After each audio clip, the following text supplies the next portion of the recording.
About halfway through 2017, and I think most wrestling fans that aren't complete unconditional marks can agree that the current WWE product is lackluster at best. The matches are formulaic, the promos are dull, the entrances rarely evoke any genuine crowd response, and the shows are crammed with more filler than a gas station hot dog. Now, these things that are wrong with WWE have been covered ad nauseum, so instead of focusing on those, I thought I'd throw out some of my own suggestions. 5 things I think WWE could do to give themselves a shot in the arm to get their product hot again.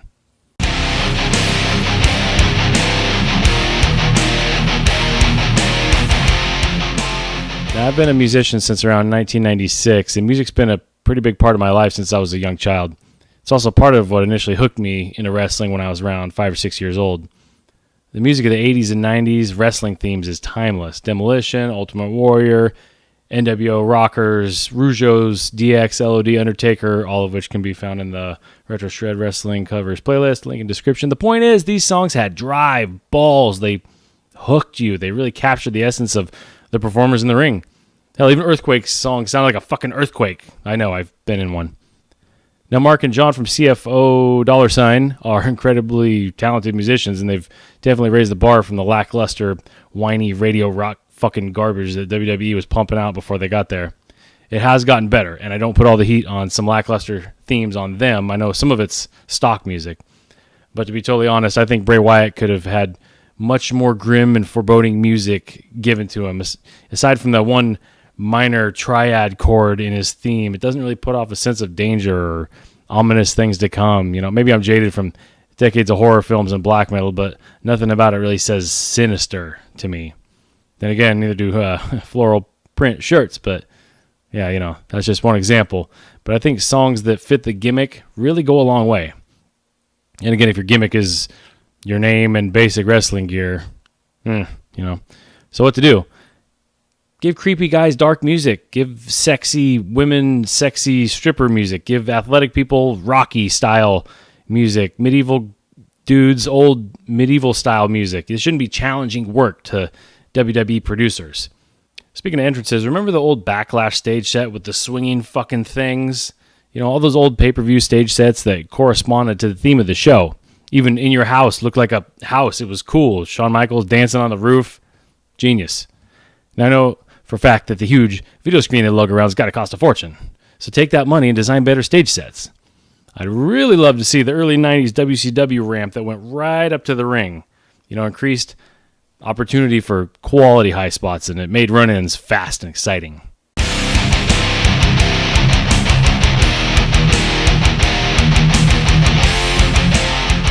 Fully aware I might catch heat for this one, but hear me out. The performers in WWE are obviously pros. There's no denying that's how they got there. But even pros can be given bad material by agents. People like Dean Malenko, Billy Kidman, Mike Rotunda, Road Dogg, Arn Anderson have all had success in the business, but as we're learning, that doesn't always parlay into a brilliant match writing career.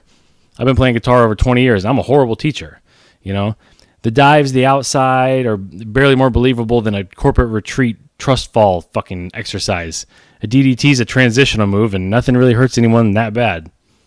What to do? Sell. Not corpse. Sell. Damn, this really hurts, and I'm going to show you that through my body language and modified wrestling style now for the rest of this match. You know, I'm not going to pretend like that's an easy thing to do, but people like Rude, Perfect, Steamboat, Flair, even Bobby Heenan could do it. And if people today did it more, I'd probably watch more.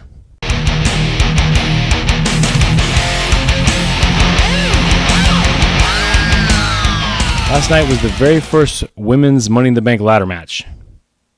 Women are 0-1 for retrieving the briefcase. But let's set that aside. The ladies' division is a clusterfuck mess. I think aside from Bayley, every single woman's gimmick is catty bitch. But let's set that aside.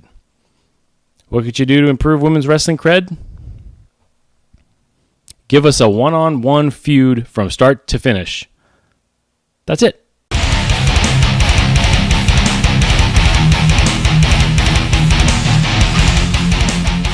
Now, I know that WWE wants to maximize their impact in a world with growing avenues for entertainment and diminishing attention spans, but there is way too much WWE right now. You know, when a kid has 3 toys, he's going to love them. If he has 500, not going to mean as much. Less is more, you know, and honestly, you either need to cut Raw to 2 hours or eliminate SmackDown entirely. And let's be honest, the word SmackDown itself seems a little dated, doesn't it? Do you know anyone who uses it in conversation anymore? I don't. It's a little stale. The brand split didn't work before. It's not going to work now. And a pay-per-view every 2 weeks? Who gives a squirt of piss? Do we really need a fucking Michael Bay video package with Hollywood visual effects before every single match? I know I keep going back to the golden era of WWF, but they used to just show the footage of what happened with a date in the corner and maybe a pre-tape promo leading up to it. That's it. That's it. And it fucking worked. I'm telling you, less is more.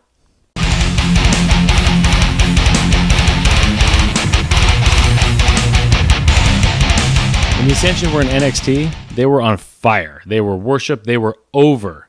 Then as soon as they get to WWE, instantly buried.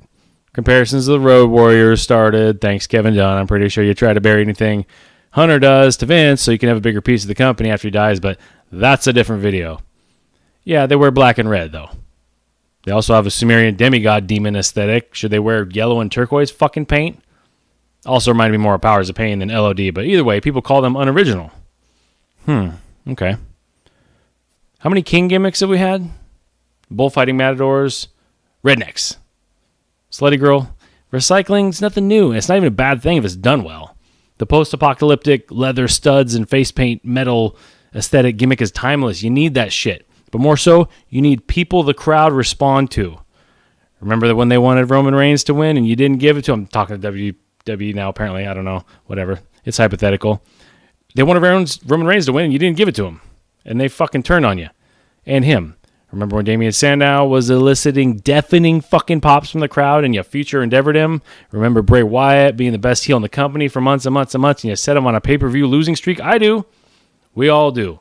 I know you don't want any one superstar to become bigger than WWE and fuck off down to Hollywood, but what's the alternative?